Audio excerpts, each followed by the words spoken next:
बिस्मिल्लाहिर्रहमानिर्रहीम। अस्सलामु अलैकुम रहमतुल्लाहि व बरकातुहू।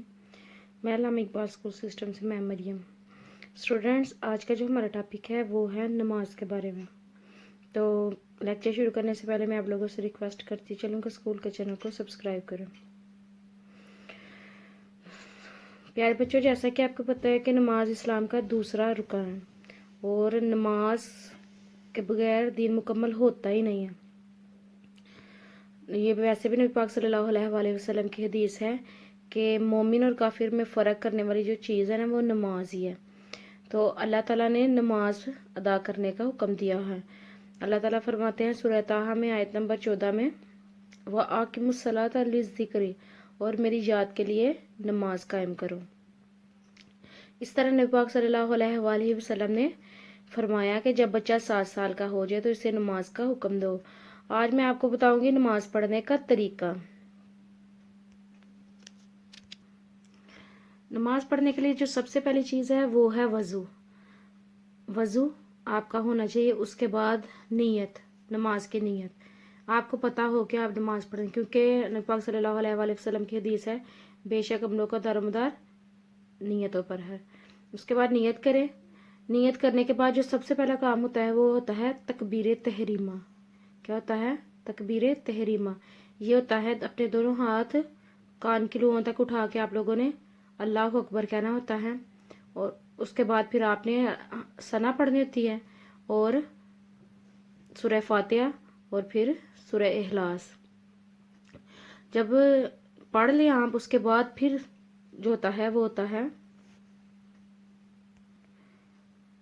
तकबीर तहरीमा के बाद जो मैंने आपको प्रोसेस बताया, जो आप पढ़ेंगे, अल्लाह ताला की सना बयान करेंगे, अल्हम्दुलिल्लाह पढ़ेंगे और कुल हुवल्लाह पढ़ेंगे। इसको कहते हैं क़ियाम करना। क्या कहते हैं? क़ियाम करना। जब आप लोग ये पढ़ लें तो उसके बाद की जो हालत होती है, ये देखिए, जो सबसे पहला है वो है तकबीर तहरीमा और ये है क़ियाम की हालत। ठीक है। इसके बाद फिर आपने अल्लाह अकबर कहते हुए अपने दोनों हाथ घुटनों पर रख के झुकना है और पढ़ना है सुबहान रब्बी अल अजीम, सुबहान रब्बी। और ये कलमात आपने 3 दफ़ा कहने हैं। कितनी दफ़ा कहने हैं? 3 दफ़ा दोहराने। और इस हालत को कहते हैं रुकू। रुकू के बाद आता है कौमा। इसमें होता है कि रुकू के बाद आप लोगों ने समी अल्लाहु लिमन हमिदा ये बोलते हुए आपने सीधे खड़े होने, और जब आप बिल्कुल सीधे खड़े हो जाए इस हालत में, फिर आपने कहना है रब्बाना लकल हम्द। फिर अल्लाह अकबर कहकर आपने इस हालत में आ जाना, जिसमें इस हालत को बोलते हैं सजदा। और ये अल्लाह की पसंदीदा तरीन हालत है। अल्लाह अपनी महलूक को सजदे में देखना अल्लाह ताला को बड़ा पसंद है। सजदे के बाद जलसा, ये जिसमें बैठ के हम लोग अत्तहियातुलिल्लाह पढ़ते हैं। अत्तहियातुलिल्लाह पढ़ के फिर हम दुरूद शरीफ पढ़ते हैं और फिर हज़रत इब्राहिम की दुआ पढ़ के तो हम लोग सलाम फेर लेते हैं और हमारी नमाज हो जाती है कंप्लीट। तो अब मैं करती हूँ आप लोगों से इससे रिलेटेड कुछ क्वेश्चन कि कुरान मजीद की कौन सी सूरत में और कौन सी आयत में अल्लाह ताला ने नमाज के लिए कहा गया है। वैसे तो नमाज का बेतहाशा दफ़ा जिक्र है, लेकिन इस लेक्चर में मैंने कौन सी सूरत और आयत का हवाला दिया है। फिर क्वेश्चन नंबर 2 है आपका, नमाज की जो जितनी हालतें होती हैं वो कितनी हालतें होती हैं, उनके नाम बताएं। तकबीर तहरीमा से शुरू करके जलसा तक।